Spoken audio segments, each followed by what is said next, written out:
പക്ഷേ പറ്റുന്നിടത്തെല്ലാം ഇത് നടത്തിക്കൊണ്ടിരിക്കുക, ഇത് നടത്താൻ വേണ്ടി ആഹ്വാനം ചെയ്യുക എന്ന രീതി നബി സല്ലല്ലാഹു അലൈഹി വസല്ലമ തങ്ങളുടെ കാലശേഷം വന്നിട്ടുള്ള ഖലീഫമാരിൽ ഒന്നും ഉണ്ടായിട്ടില്ല.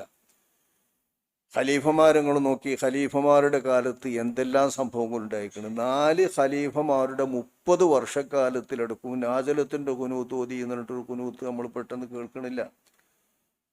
വലിയ അംബാസല ത്വാഴു എന്ന് പറയുന്നത് ഉമർ ഇബ്നുൽ ഖത്താബ് റളിയല്ലാഹു അൻഹുവിൻ്റെ കാലത്ത് വമ്പിച്ച ഒരു സംഭവമായിരുന്നു. മുആദ് ഇബ്നു ജബൽ തങ്ങൾ, ഒരുപാട് സ്വഹാബാക്കൾ, ധാരാളം സ്വഹാബാക്കൾ നിന്ന നിൽപ്പിൽ അങ്ങനെ ഖുതുബോദിക്കൊണ്ടിരിക്കുമ്പോഴും പ്രസംഗിക്കൊണ്ടിരിക്കുമ്പോഴും അങ്ങനെ മരിച്ചു വീഴുക. കയ്യൻ്റെ ഇവിടുന്ന് അങ്ങനെ വരിക, പുറത്തു കൂടെ വരിക, അങ്ങനെ മരിച്ചു വീഴുക. ഇതാണ് അംബാസല ത്വാഴു എന്ന് പറയുന്നത്. അംബാസൽ തുടങ്ങിയ സ്ഥലമേ ഉള്ളൂ. ഇന്നത്തെ ഇറാൻ്റെ ഭാഗങ്ങളിലുള്ള പേർഷ്യൻ രാജ്യങ്ങളുടെ ഒരു ഭാഗമാണ് അംബാസൽ. ആ അംബാസല ത്വാഴു എന്ന് പറയുന്നത് ത്വാഴുവിന് വച്ചുവെച്ച മാരകമായ രോഗമായിരുന്നു.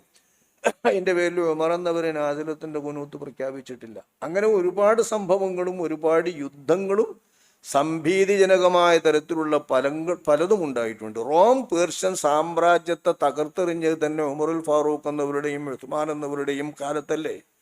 അപ്പോൾ എത്ര എത്ര വമ്പൻ പോരാട്ടങ്ങളിൽ ലക്ഷക്കണക്കിന് വരുന്ന സൈന്യങ്ങളുടെ പോരാട്ടങ്ങൾ വന്നിട്ടുണ്ട്. അപ്പോഴൊന്നും അത്തരം ഖലീഫമാരുടെ കാലത്തൊന്നും അവരങ്ങനെ നിർവഹിക്കാതിരുന്നത് ഇതൊരു കാര്യപ്പെട്ട കാര്യമാണ്. ഇതൊരു നിസ്കാരവുമായി ബന്ധപ്പെട്ട് രൂപമാറ്റം വരുത്തുന്ന, ഒരു പ്രത്യേകമായ രൂപത്തിൽ നിന്ന് മാറ്റം വരുത്തുന്ന ഒരു രൂപമാണല്ലോ എന്നതുകൊണ്ട് വളരെ സൂക്ഷിച്ചാണ്, വളരെ സൂക്ഷിച്ചുകൊണ്ടാണ് മുസ്ലിം ഉമ്മത്ത് ഈ കാര്യം കൈകാര്യം ചെയ്യുന്നത്. നമ്മുടെ ഓർമ്മയിൽ തന്നെ അങ്ങനെയാണ് പോന്നിട്ടുള്ളത് ഇത്രയും കാലങ്ങൾക്കിടയിൽ. ഇപ്പോൾ കുറച്ച് കാലമായിട്ട് ഈ വാട്സാപ്പ് കൂടെ ഇങ്ങനെ പറയാനും എല്ലാവരും എത്തിക്കാനുമുള്ള ചാൻസ് കിട്ടി വെക്കുമ്പം മിണ്ടണോനൊക്കെ മുഫ്തിമാരും പറയണവരൊക്കെ ആഹ്വാനക്കാരുമാണ് ഓരോന്നിനും. അതിൽ ദിക്റുകളുണ്ട്, മറ്റേതുണ്ട്, മറിച്ചതുണ്ട്, പലതരം ആഹ്വാനങ്ങളുണ്ട്, പലതരം മസാലകളുണ്ട്. ഇതൊക്കെ ഒരുപാട് കാലം ധാരാളം ജീവിച്ചിട്ടുള്ള ആളുകൾ നമ്മുടെ കൂട്ടത്തിലുണ്ട്. ഇപ്പം ഈ അടുത്ത കാലത്ത് വരുന്നതല്ലാത്ത രീതിയിൽ അതിൻ്റെ മുമ്പത്തെ കാലത്തൊന്നും ഇത്തരം കാര്യങ്ങൾക്കൊക്കെ നിസ്കാരത്തിൽ അങ്ങനെ ചെയ്യണം ഇങ്ങനെ ചെയ്യണം എന്ന് പറഞ്ഞ ആഹ്വാനമൊന്നും നമ്മൾ കേട്ടിട്ടില്ലല്ലോ.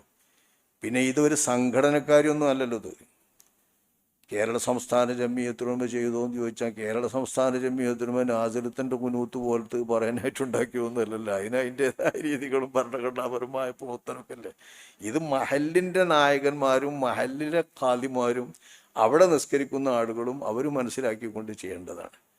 ആഗോളാടിസ്ഥാനത്തിൽ തന്നെ ചെയ്യണമെന്നുമില്ല, സംസ്ഥാനാടിസ്ഥാനത്തിൽ തന്നെ ചെയ്യണമെന്നുമില്ല.